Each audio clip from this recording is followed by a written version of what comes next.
Everyone welcome to NCERT physics simplified. इस video में हम कंटिन्यू करेंगे चैप्टर नंबर 8 ग्रेविटेशन। तो ग्रेविटेशन में हमने केपलर लॉ देख लिया और यूनिवर्सल लॉ ऑफ ग्रेविटेशन देख लिया।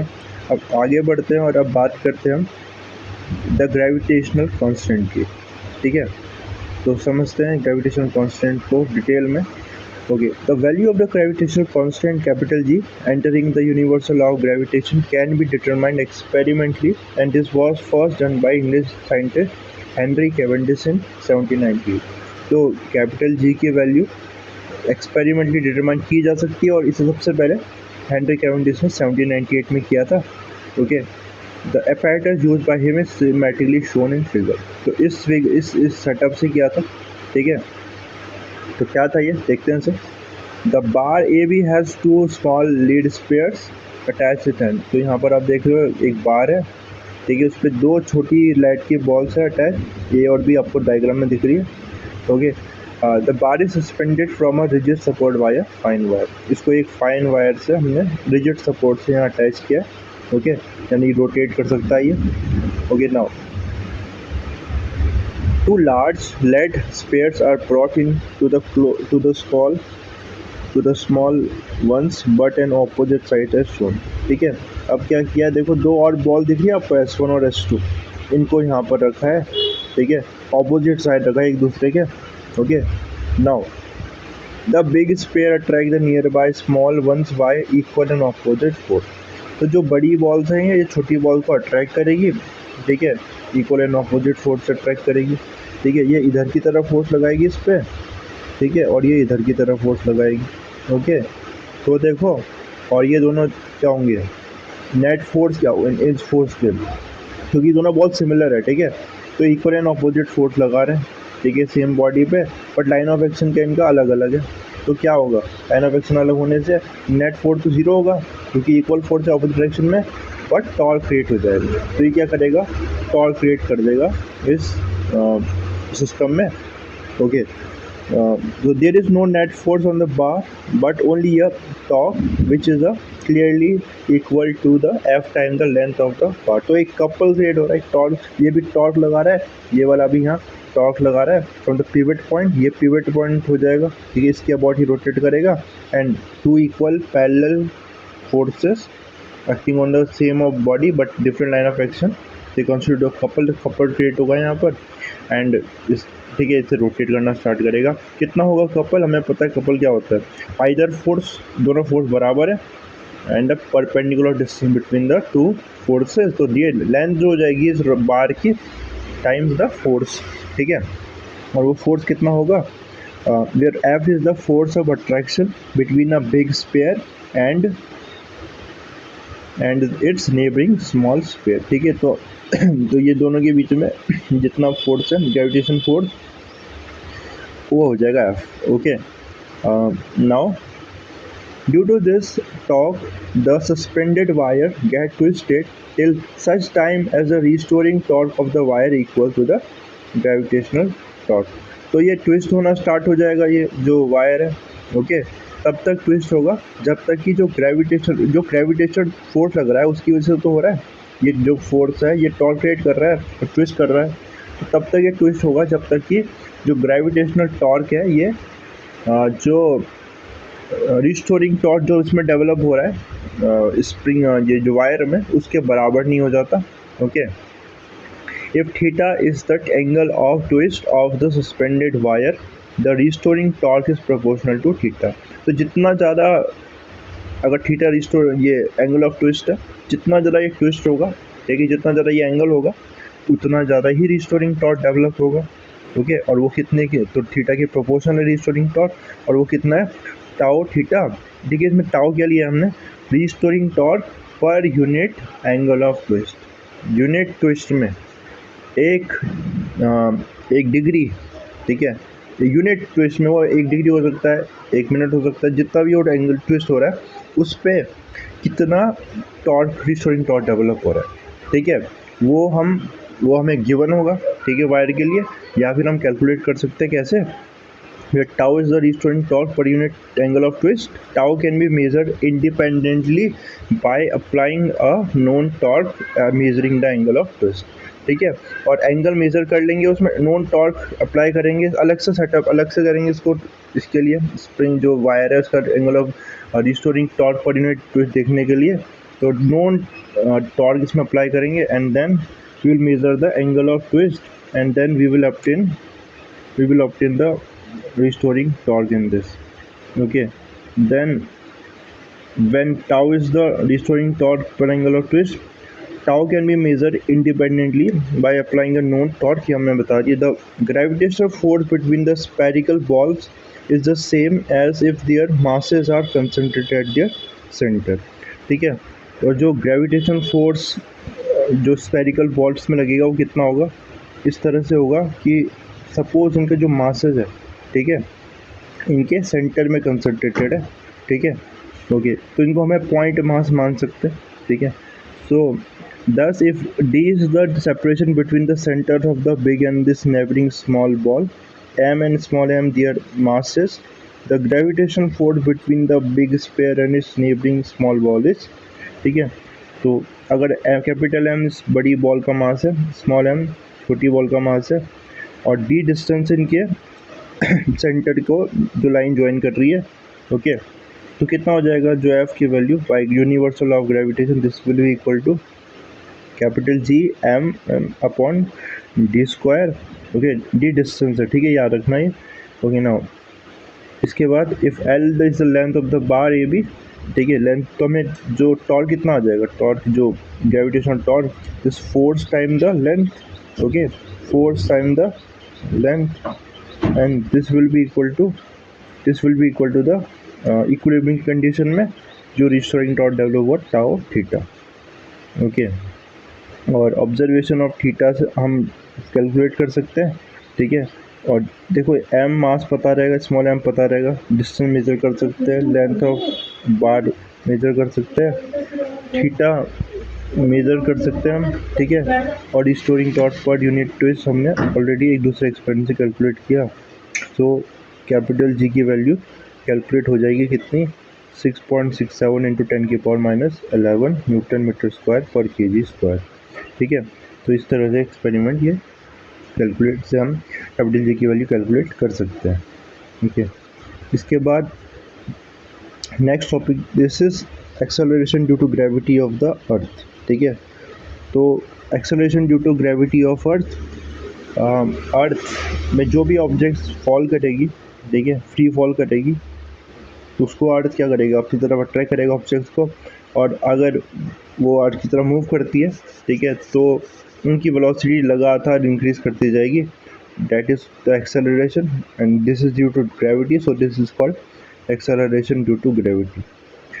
The earth can be imagined to be a sphere made of a large number of concentric spherical shells with the largest one at the center and the largest one at its surface, ठीक है.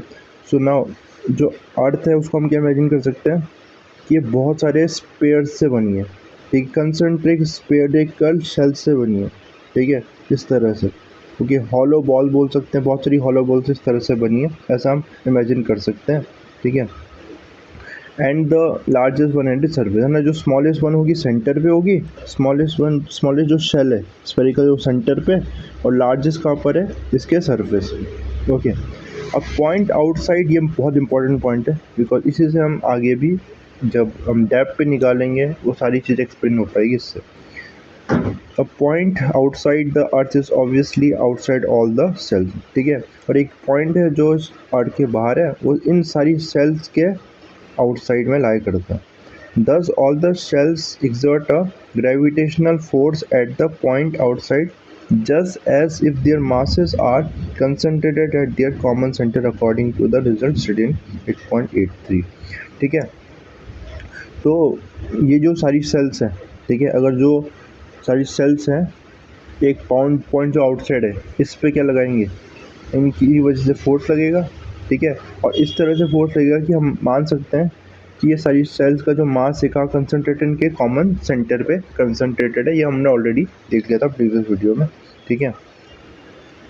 The total mass of all the shells combined is just the mass of the earth, ठीक है, और जो total सारी cell का जो मास है कंबाइन करके वो कितना है, वो अर्थ का ही मास है, okay.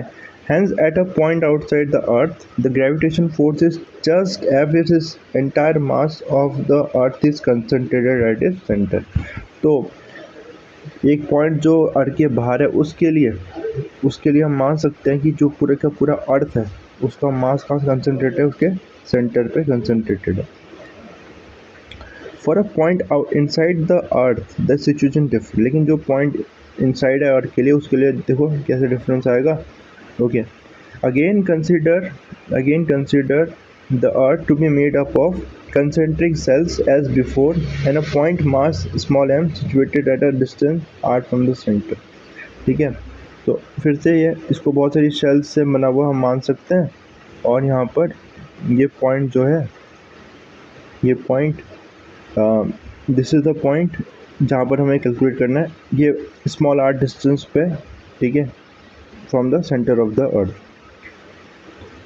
The point P lies outside the sphere of radius R. ठीक है, और ये पॉइंट P कहाँ लाई करता है, जो स्पेयर ऑफ रेडियस R है इसके बाहर लाई करता है ये. ठीक है, point P. For the shells of radius greater than small r the point P is lies inside. ठीक है, और जो शेल्स, ध्यान रखना, जो शेल्स इस रेडियस R रेडियस से छोटी है कंसेंट्रिक सेल, उसके लिए पॉइंट P बाहर लाई करता है. और जो शेल्स पॉइंट P के रेडियस, जो ये रेडियस के R रेडियस के ज़्यादा है, उसके लिए पॉइंट P इनसाइड लाई करता है. ठीक है. Okay, now hence according to result stated in last section they exert no gravitational force on mass m kept at point P. तो देखो, तो इस पे कोई फोर्स नहीं लगेगा इन सारी शेल की वजह से. इन सारी शेल की वजह से कोई भी फोर्स नहीं लगेगा. ठीक है, किसकी वजह से फोर्स लगेगी, ये तो इनसाइड हो गया उनके, लेकिन इस सारी शेल की वजह से फोर्स लगेगा. ओके, और ये हम देख चुके हैं. पॉइंट को एक बार देख लेते हैं, ये कौन कौन से पॉइंट की बात हम कर रहे हैं जिसकी वजह से हम ये चीज़ कह पा रहे हैं. तो ये दोनों पॉइंट्स है, देखो,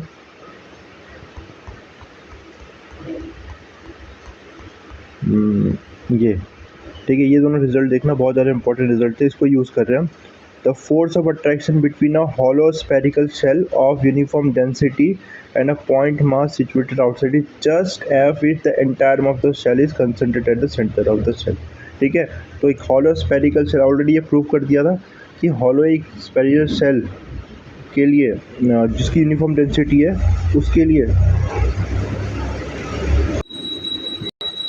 तो एक पॉइंट जो स्फेरिकल सेल के जस्ट बाहर है, ठीक है, उसके लिए फोर्स ऑफ अट्रैक्शन कैसे एक्ट करेगा, एज इफ जो पूरे शेल का जो मास है वो उसके सेंटर पे लाई कर रहा है, पहला पॉइंट. और जो दूसरा पॉइंट हम देख रहे थे जिस अभी जो हमने इसकी बात की, the force of attraction due to a hollow spherical shell of uniform density on a point mass situated inside it is 0. ठीक है, तो उसके इनसाइड जो पॉइंट मास होगा हॉलो शेल के इनसाइड, उसके लिए कितना फोर्स ऑफ अट्रैक्शन होगा, 0. इन दोनों पॉइंट का यूज़ से हम ये एक्सप्लेन कर पा रहे हैं. ठीक है, तो इसको एक्सप्लेनेशन को देखना आप प्रीवियस वीडियो में चेक कर सकते हो. Then this is hence yes, according to results stated in last section, this is yes, ये हमने ऑलरेडी देख लिया. The cells with radius less than or equal to r make up a sphere of radius r for which the point P lies on the surface. ठीक है, और this smaller spare, जो इसके जितने भी स्पेयर्स है ना इस आर रेडियस के इनसाइड शेल से, जितने भी, उनकी वजह से ही ग्रेविटेशनल फोर्स लगेगा इस पॉइंट मास पे. This small sphere therefore exert a force on the mass m at P as if its mass m is concentrated at the center. ठीक है, इन स्मॉलर स्पेयर का जो मास है, ऐसे फिर से अभी जो पहला पॉइंट देखा था उसके अकॉर्डिंग इस तरह से एक्ट होगा कि पूरा का पूरा इनका मास इन शेल्स का, इनसाइड वाली शेल्स का सेंटर पे कंसंट्रेटेड है. Okay, thus the force on the mass M at P has a magnitude. कितना हो जाएगा ये फोर्स, इनका मास, ये एम आर क्या बोल रहे हैं, एम आर मास बोल रहे हैं इन सारी सेल्स का मास जो आर रेडियस के बराबर है या उससे कम है. ठीक है, and this will be equal to F G M capital M R R square. ठीक है, एम आर इसमें ध्यान रखना, किन शेल का मास है जो सेल्स आर रेडियस के इक्वल है या उससे कम है। Okay, we assume that the entire earth is of uniform density and has mass is equal to, तो हमने मान लिया कि अर्थ की यूनिफॉर्म डेंसिटी है और उसका जो मास है वो कितना है। तो मास हमें पता है क्या होता है, mass is volume time density. Okay, volume of earth will be how much, this will be which because it is a sphere, और स्पेयर का वॉल्यूम कितना होता है 4/3 pi R cube times the density. Okay, and m is the mass, r is the radius, and rho is the density. On the other hand, mass of the sphere mr of radius is, similarly हम उस radius के का भी मास निकाल सकते हैं, ठीक है, ऑफ एम आर रेडियस का कितना आएगा, again volume times the radius of दो सेल्स, ठीक है, this will be 4/3 pi R, this volume आ गया, वॉल्यूम को फिर से किससे मल्टीप्लाई कर दिया, ठीक है, वॉल्यूम को डेंसिटी से मल्टीप्लाई कर दिया, ठीक है। लेकिन उस केस में वॉल्यूम जो आएगा ये वाली शेल का कितना आएगा, देखो ये वाली शेल का कितना आएगा 4/3 pi R small R cube आएगा, ठीक है। And now this is and hence F is equal to, तो देखो जो फोर्स होगा वो कितना आ जाएगा, फोर्स जो हमने अभी क्या किया था, फोर्स एम आर की वैल्यू क्या पुट कर सकते हैं, एम आर की वैल्यू हम पुट कर सकते हैं ये 4/3 pi rho small R cube, तो क्या आ जाएगा G M 4/3 pi rho small R cube, ठीक है। इसके बाद क्या किया इसमें बेसिकली रो की वैल्यू किससे सब्स्टिट्यूट कर दिया, अच्छा अब ये आर क्यूब के, तो आर स्क्वायर तो पहले से था, ओके ये था ना आर स्क्वायर, तो यहाँ भी तो बस उसकी वैल्यू कैलकुलेट की क्योंकि एम आर की वैल्यू जो थी ये यहाँ पर पुट कर ली, ठीक है। और अब क्या हो जाएगा यहाँ पर, इसके बाद रो की वैल्यू भी पुट कर दिए, रो की वैल्यू यहाँ से पुट कर दिए। बेसिकली हम क्या कर रहे हैं, नॉन टर्म्स में लेके आ रहे हैं ना, एम ये पता है हमें, आर ही पता है, तो रो क्या आ जाएगा यहाँ से, देखो रो आ जाएगा 3m अपॉन 4 पाई और R E Q.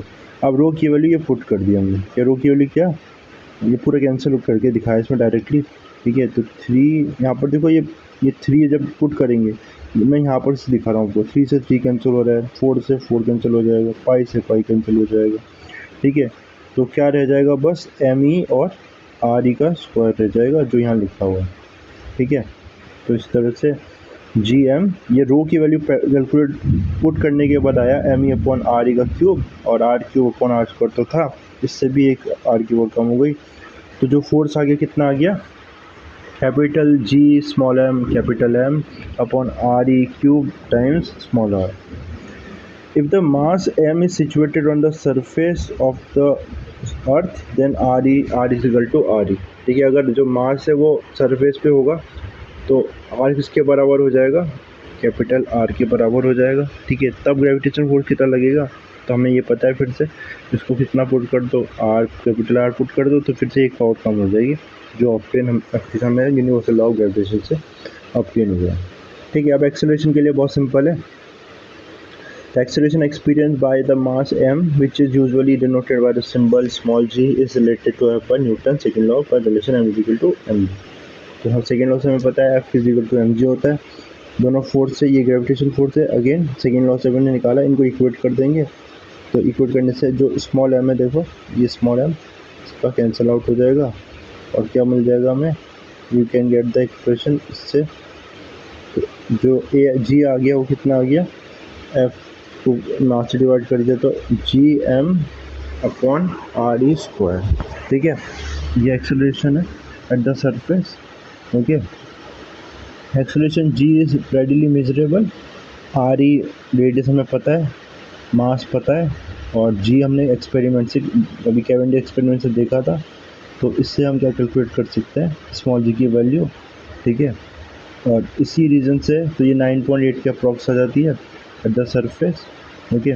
So this is the reason why there is a popular statement regarding Cavendish weighed the earth, ठीक है। जो मैं जी कैपिटल जी की वैल्यू कैलकुलेट करके, जी की वैल्यू हम कैलकुलेट कर पाए, तो हम अर्थ के मास को भी, इसलिए उन्होंने बोला कि हम क्या किया, अर्थ को वेट कर पाए कैवेंडिश, इसलिए स्टेटमेंट दिया। ओके, अब acceleration due to gravity below and about the surface of earth देखेंगे नेक्स्ट वीडियो में।